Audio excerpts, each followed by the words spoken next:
Shaggy! Oh my goodness me!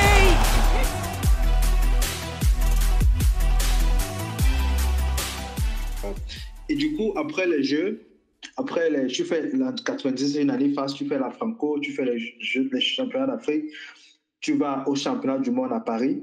C'était vraiment une année pleine. Mais après Paris, tu fais 4 ans avant de réapparaître à Munich. Qu'est-ce qui s'est passé? Après Paris, après 97, on rentre dans l'année 98. Et là, il s'est passé quelque chose d'un peu malheureux pour moi.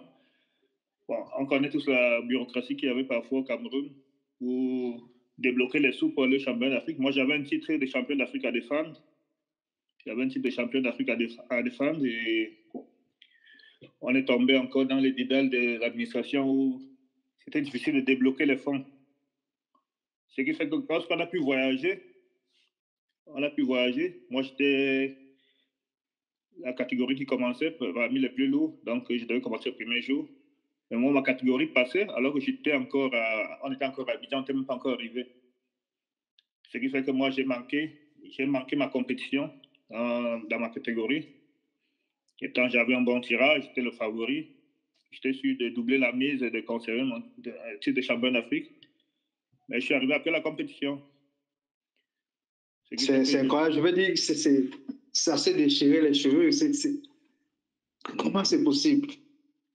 Mais c'est des choses qui m'ont beaucoup déstabilisé et qui ont commencé à remettre en question ma participation aux compétitions. Parce que on est arrivé, j'ai juste pu faire la compétition Open toute catégorie, où j'ai fini troisième. Avec le voyage, on arrive et puis les autres sont déjà en pleine compétition. Et puis vous arrivez, bon. J'ai quand même terminé troisième et puis je pense qu'on a fini troisième par équipe aussi.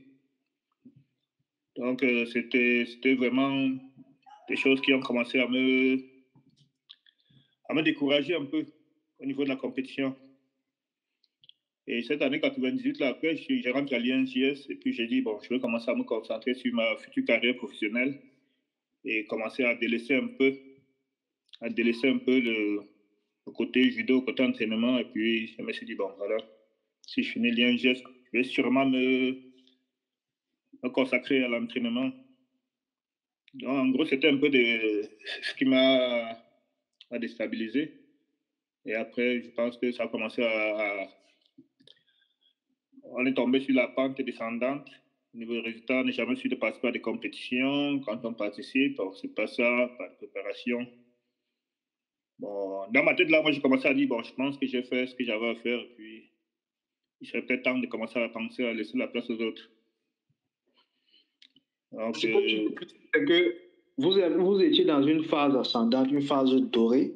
Ouais. Mais la chose qui a dégonflé le ballon, qui a arrêté c'est l'administration. C'est-à-dire clairement la fédération ou les instances sportives, donc fédération, comité olympique plus ministère, n'ont pas pu entretenir la dynamique et finalement, elle s'est éteinte, elle s'est arrêtée.